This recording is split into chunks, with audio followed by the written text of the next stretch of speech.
Hey there, and welcome to painting bridges. This is going to be a very simple paint job. I'm just going to spray paint them, but I'm going to spray paint them with a couple of tones of red and dust them with orange.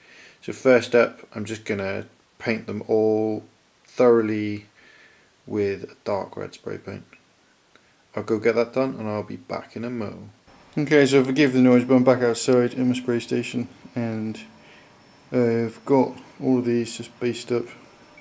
Pretty rough coat of red. It's not totally immaculate. There are bits of bit patchy places, but it doesn't matter because this is just the dark red first coat.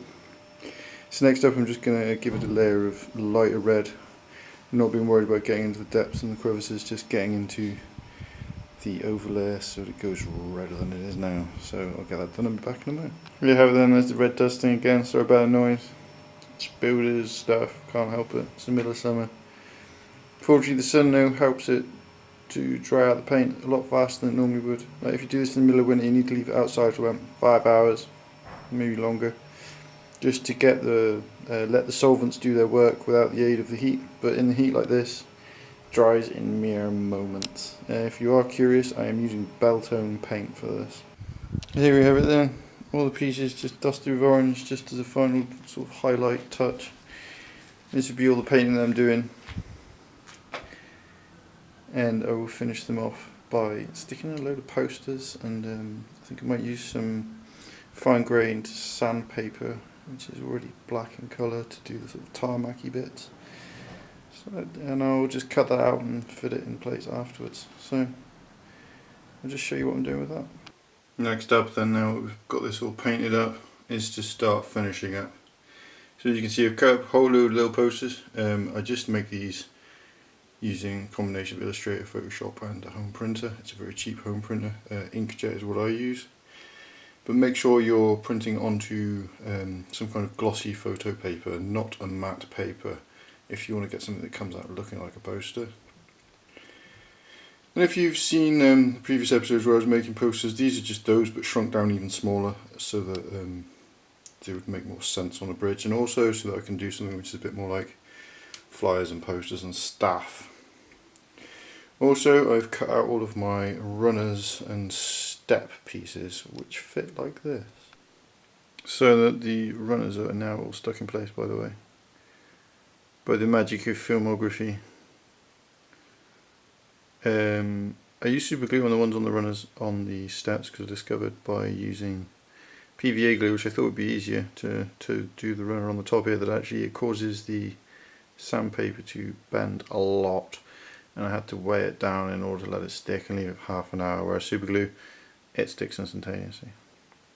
And just so you know, I have checked, and for the most part bases do still fit on these stairs. There's a slight bit of wonkiness here and there, but it's fine. Also,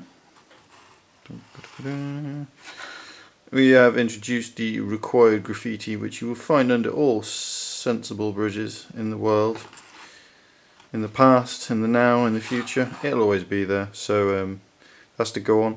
So I'm just going to get all the final bits and pieces done, and next time you see them I will have the bridge complete. So it's going to add on the posters and do a little bit of painting on this. Just going to paint the central sort of runged bits silver and then give them a black ink wash so that it gives them a sort of a bit of texture and variety, and make a little bit more sense out of the piece once it's in place. So I'll catch you in a mo with a finished bridge.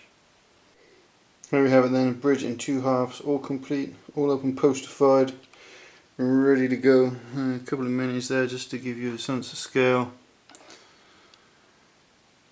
Graffiti under the bridge. Yeah, the gap's about 6.5, 7 inches wide, I think. In fact, let's just get a scale to find out, shall we? Yeah. Yeah, there you go. It's about 6 inches at the narrowest point, just under, I think. But you can certainly feed a road underneath it. It's the glorious bright sun, which is there's a run down the middle. Also, so you can see that.